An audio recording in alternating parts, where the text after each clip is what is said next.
আজ আমরা আলোচনা করব বিশ্বের অন্যতম জনপ্রিয় ব্যক্তিগত অর্থব্যবস্থাপনা বিষয়ক বই রিচ ড্যাড পুয়ার ড্যাড সম্পর্কে। বইটির লেখক রবার্ট কিওসাকি। এই বইটি শুধু টাকা উপার্জনের কথা বলে না, বরং শেখায় কিভাবে অর্থকে কাজে লাগিয়ে দীর্ঘমেয়াদে আর্থিক স্বাধীনতা অর্জন করা যায়। বইটিতে লেখক তার জীবনের দুইজন গুরুত্বপূর্ণ মানুষের কথা বলেছেন। একজন তার নিজের বাবা, যাকে তিনি পুয়ার ড্যাড নামে উল্লেখ করেছেন।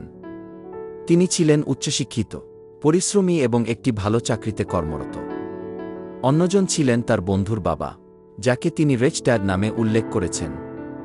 তার খুব বেশি প্রাতিষ্ঠানিক শিক্ষা না থাকলেও তিনি ব্যবসা এবং অর্থ ব্যবস্থাপনা সম্পর্কে গভীর জ্ঞান রাখতেন। লেখক দেখেছেন এই দুই ব্যক্তি অর্থ সম্পর্কে সম্পূর্ণ ভিন্নভাবে চিন্তা করতেন। একজন বিশ্বাস করতেন ভালো পড়াশোনা করে নিরাপদ চাকরি পাওয়াই জীবনের সাফল্য।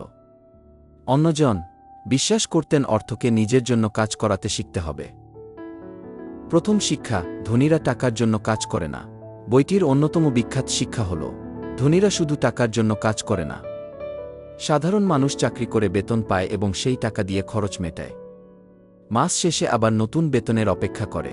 কিন্তু ধনীরা এমন সম্পদ তৈরি করে যা তাদের নিয়মিত আয় এনে দেয়। তারা ব্যবসা, বিনিয়োগ, শেয়ার, রিয়েল এস্টেট বা অন্যান্য সম্পদ তৈরি করে, যেখান থেকে অর্থ আসতে থাকে। লেখকের মতে, আপনি যদি সারা জীবন শুধু বেতনের উপর নির্ভর করেন, তাহলে আপনি অর্থের জন্য কাজ করছেন। কিন্তু যদি এমন কিছু তৈরি করতে পারেন যা আপনাকে ঘুমের মধ্যেও আয় এনে দেয়, তাহলে টাকা আপনার জন্য কাজ করছে। দ্বিতীয় শিক্ষা: সম্পদ এবং দায়ের পার্থক্য।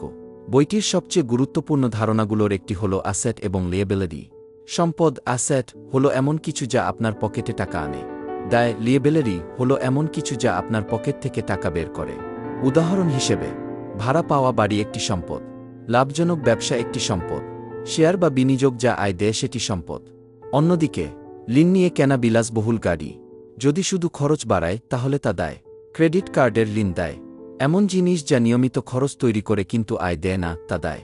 লেখক বলেন, ধনী লোকেরা প্রথমে সম্পদ কেনে, আর অনেক মানুষ প্রথমে দায় কিনে সেটাকে সম্পদ মনে করে। তৃতীয় শিক্ষা: আর্থিক শিক্ষার গুরুত্ব। আমরা স্কুল ও কলেজে গণিত, বিজ্ঞান, ইতিহাস সহ অনেক কিছু শিখি। কিন্তু অর্থ ব্যবস্থাপনা, বিনিয়োগ, কর ব্যবস্থা এবং সম্পদ তৈরির শিক্ষা খুব কমই পাই। ফলে অনেক উচ্চশিক্ষিত মানুষও ভালো আয় করার পর আর্থিক সমস্যায় পড়ে।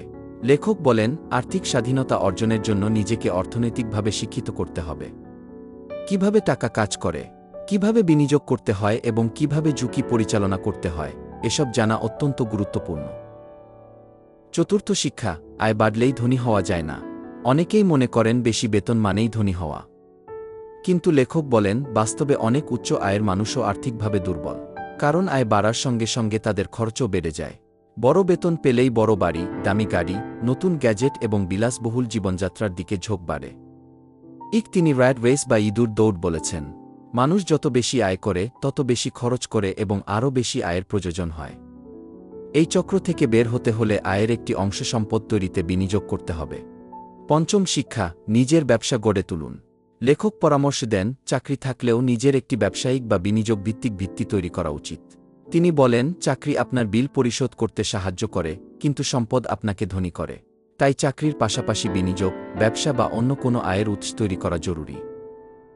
ষষ্ঠ শিক্ষা: ভয়কে জয় করতে হবে। অনেক মানুষ বিনিয়োগ করে না কারণ তারা অর্থ হারানোর ভয় পায়। অন্যদিকে কেউ কেউ অতিরিক্ত লাভের আশায় অযথা ঝুঁকি নেয়।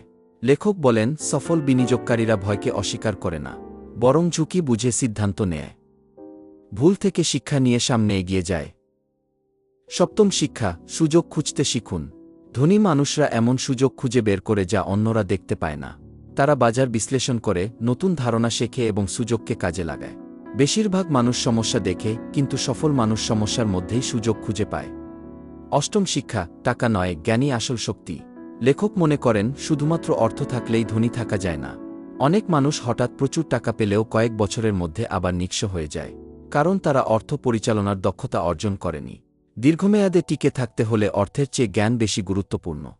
নবম শিক্ষা: কাজের মাধ্যমে দক্ষতা অর্জন করুন। শুধু বেতনের জন্য চাকরি না করে নতুন দক্ষতা শেখার জন্যও কাজ করা উচিত। বিক্রয়, যোগাযোগ, নেতৃত্ব, হিসাবরক্ষণ এবং ব্যবসা পরিচালনার দক্ষতা ভবিষ্যতে অনেক বড় সুযোগ এনে দিতে পারে। বইটির মূল বার্তা: এই বইয়ের মূল শিক্ষা হল, ধনী হওয়ার জন্য শুধু কঠোর পরিশ্রম করাই যথেষ্ট নয়। অর্থ সম্পর্কে সঠিক জ্ঞান অর্জন করতে হবে। খরচের চেয়ে সম্পদ তৈরির দিকে মনোযোগ দিতে হবে এবং টাকা যেন আপনার জন্য কাজ করে সেই ব্যবস্থা করতে হবে। আপনি যত বেশি সম্পদ তৈরি করবেন, তত বেশি আর্থিক স্বাধীনতার দিকে এগিয়ে যাবেন। উপসংহার: রিচ ড্যাড পুওর ড্যাড আমাদের শেখায় যে ধনী হওয়া শুধু বেশি আয়ের বিষয় নয়, এটি একটি মানসিকতা।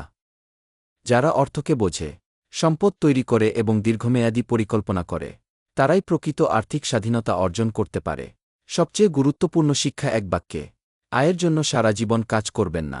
এমন সম্পদ তৈরি করুন যাতে একদিন আপনার টাকা আপনার জন্য কাজ করে।